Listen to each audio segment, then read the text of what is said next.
കേരളത്തിൽ കായിക മേഖല അവഗണന നേരിടുന്നുവെന്ന വിമർശനത്തിന് ഒളിമ്പ്യൻ അഞ്ജു ബോബി ജോർജിന് കായിക മന്ത്രി വി അബ്ദുറഹ്മാന്റെ മറുപടി. കേരളത്തിൽ നിന്ന് വളർന്നു വന്ന അഞ്ജു അത് മറന്ന് പ്രസ്താവനകൾ ഇറക്കരുത്. അഭിപ്രായങ്ങൾ പറയുന്നതിന് പിന്നിൽ സ്വാർത്ഥ താല്പര്യമുണ്ടാകും. സംസ്ഥാനത്തെ കായികരംഗം ഏറ്റവും ശോഭിക്കുന്ന കാലമാണെന്നും മന്ത്രി പറഞ്ഞു. അഞ്ജു ബോബിജിനെ പോലുള്ള ആളുകൾ കാര്യങ്ങൾ മനസ്സിലാക്കാതെ പറയാം. കേരളത്തിലെ കായികരംഗം ഏറ്റവും നല്ല രീതിയിൽ ശോഭിക്കുന്ന ഒരു കാലഘട്ടം കൂടിയാണ്. ഇപ്പോൾ നമ്മുടെ ജീവിരാജ് അടക്കമുള്ള വിദ്യാലയങ്ങൾ നോക്കൂ.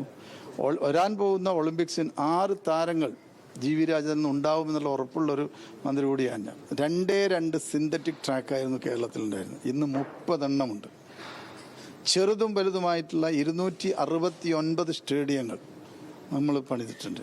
എല്ലാ ജില്ലാ സ്ഥാനങ്ങളിലും വലിയ കായിക സമുച്ചയങ്ങൾ, ഇൻഡോർ സ്റ്റേഡിയങ്ങൾ ഇപ്പോൾ നമ്മൾ പണിതല്ലോ. ഈ അഞ്ജു ബേബി ജോൺ പറയുന്ന ആള് ഒന്ന് കേരളത്തിൽ തന്നെ വന്ന് നോക്കണം. ഏതെങ്കിലും കസേരയിൽ ഇരുന്നിട്ട് പ്രസ്താവിക്കലല്ല, താഴേക്ക് വരണം. കേരളത്തിൻ്റെ ഗ്രാമപ്രദേശങ്ങളിൽ എല്ലാ പഞ്ചായത്തുകളിലും കളിക്കളം. ഇന്ത്യയിൽ മറ്റൊരു സംസ്ഥാനത്തുണ്ടോ? ഇല്ല. ന്യൂസ് മലയാളത്തിന് നൽകിയ അഭിമുഖത്തിലാണ് കേരളത്തിലെ കായിക വകുപ്പിനെയും വി അബ്ദുറഹ്മാനെയും അഞ്ജു ബോബി ജോർജ് രൂക്ഷമായി വിമർശിച്ചത്. ദേവനാണ് കൂടുതൽ വിവരങ്ങളുമായി ചേരുന്നത്. ദേവൻ, കായിക വകുപ്പിനെതിരെയും മന്ത്രിക്കെതിരെയും അതിരൂക്ഷ വിമർശനമാണ് അഞ്ജു ഉന്നയിച്ചത്, അതും ന്യൂസ് മലയാളത്തിലൂടെ. അതിലാണിപ്പോൾ മന്ത്രിയുടെ ഒരു മറുപടി ഉണ്ടായിരിക്കുന്നത്. മന്ത്രി എന്താണ് ഇക്കാര്യത്തിൽ പറയുന്നത്?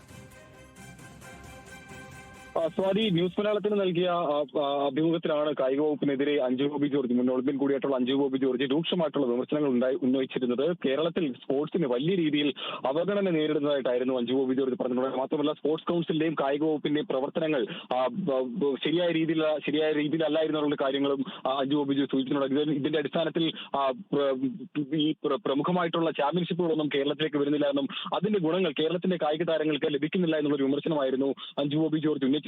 ഇതിനെതിരെ ഇപ്പോൾ കണക്കുകൾ നിരത്തിക്കൊണ്ട്, അല്ലെങ്കിൽ സർക്കാരിന്റെ കഴിഞ്ഞ നാളുകളിലെ പ്രവർത്തനങ്ങൾ നിരത്തിക്കൊണ്ടാണ് മന്ത്രി വി അബ്ദുറഹ്മാൻ അഞ്ജു ബോബി ജോർജിന്റെ വാദങ്ങളെ ഇപ്പോൾ എതിർത്തുകൊണ്ട് രംഗത്ത് വന്നിരിക്കുന്നത്. കഴിഞ്ഞ 10 കൊല്ലമായി, അല്ലെങ്കിൽ ഇടതുപക്ഷ സർക്കാർ അധികാരത്തിൽ വന്ന ശേഷം കഴിഞ്ഞ 10 കൊല്ലമായി കായിക രംഗത്തിന്റെ വളർച്ചയ്ക്കായി കായിക വകുപ്പ് വിവിധ പദ്ധതികളാണ് ആവിഷ്കരിക്കുന്നത് എന്നുള്ള കാര്യമാണ് കായിക വകുപ്പ് മന്ത്രി അബ്ദുറഹ്മാൻ പറയുന്നത്. മാത്രമല്ല, ഓരോ പഞ്ചായത്തിലും കളിക്കളം ഒരുക്കുന്ന കാര്യത്തിൽ സർക്കാർ കൂടുതൽ ശ്രദ്ധ ചെലുത്തുന്നു. ഒപ്പം തന്നെ കൂടുതൽ സിന്തറ്റിക് ട്രാക്കുകൾ കേരളത്തിൽ പുതിയതായി നിർമ്മിക്കുന്നു. ഒപ്പം തന്നെ ഒരു കായിക പോളിസി, ഒരു കായിക രൂപരേഖയ്ക്ക് കേരളം അതിന് രൂപരേഖ തയ്യാറാക്കിയെന്നും അതനുസരിച്ചിട്ടുള്ള പ്രവർത്തനങ്ങളാണ് മുന്നോട്ട് കൊണ്ടുപോകുന്ന അടക്കമുള്ള കാര്യങ്ങളെല്ലാം പറയുന്നത്. കേന്ദ്രം പോലും കേരളത്തിന്റെ കായിക രൂപരേഖ അത് മാതൃകയാക്കിക്കൊണ്ട് ചില പദ്ധതികൾ കേന്ദ്ര സർക്കാർ പോലും ആവിഷ്കരിക്കുന്നു. അത്തരത്തിൽ കേരളത്തിന്റെ കായിക താരങ്ങൾക്ക് വേണ്ട പ്രവർത്തനങ്ങൾ സർക്കാരിന്റെ ഭാഗത്തുനിന്ന് കൂടുതലായി ചെയ്തുകൊണ്ടും ഒപ്പം 5000 കോടിയിലധികം രൂപ വരുന്ന പദ്ധതികൾ, വിവിധ പദ്ധതികൾ കായിക മേഖലയ്ക്കായി വകയിരുത്തിക്കൊണ്ടുള്ള പ്രവർത്തനങ്ങളാണ് സർക്കാർ നടത്തുന്നുള്ള കാര്യങ്ങൾ നിരത്തിക്കൊണ്ടാണ് അഞ്ജു ബോബി ജോർജിന്റെ വാദങ്ങളെ മന്ത്രി നിരാകരിച്ചിട്ടുണ്ടായിരുന്നത്. മാത്രമല്ല, കേരളത്തിൽ നിന്ന് വളർന്നു വന്ന ഒരു കായിക താരമാണ് അഞ്ജു ബോബി ജോർജ്. ഇത്തരത്തിൽ ഒരു പ്രസ്താവന നടക്കുമ്പോൾ അത് കേരളത്തിലെ ഗ്രാമങ്ങളിലേക്ക് കൂടി വന്നുകൊണ്ട്, അല്ലെങ്കിൽ അടിസ്ഥാന തലത്തിൽ വന്നുകൊണ്ട് അത് നേരിട്ട് കണ്ടുകൊണ്ട് വേണം അഞ്ജു ബോബി ജോർജിനെ പോലുള്ള ഒരു കായിക താരം ഇത്തരത്തിലുള്ള ഒരു പരാമർശം നടത്താൻ എന്നുള്ളൊരു കാര്യം കൂടി പറയുന്നുണ്ട്. മറ്റേതെങ്കിലും കസേരയിൽ ഇരുന്നുകൊണ്ട് നടത്തുന്ന പ്രസ്താവനകൾക്ക് പിന്നിൽ എന്തെങ്കിലും സ്വാർത്ഥ താല്പര്യമുണ്ടോ എന്ന് സംശയിക്കേണ്ടി വരുമെന്നുമാണ് അഞ്ജു ബോബി ജോർജിനെതിരെ മന്ത്രി കായിക വകുപ്പ് മന്ത്രി വി അബ്ദുറഹ്മാൻ പറഞ്ഞിട്ടുള്ളത്. നേരത്തെ സ്പോർട്സ് കൗൺസിൽ സെക്രട്ടറി ആയിട്ടുള്ള ഷറഫ് അലിയും ശരി ദേവൻ, എന്തായാലും അഞ്ജു ബോബി ജോർജിന്റെ വിമർശനങ്ങൾക്ക് മറുപടി നൽകുകയാണ് കായിക മന്ത്രി വി അബ്ദുറഹ്മാൻ.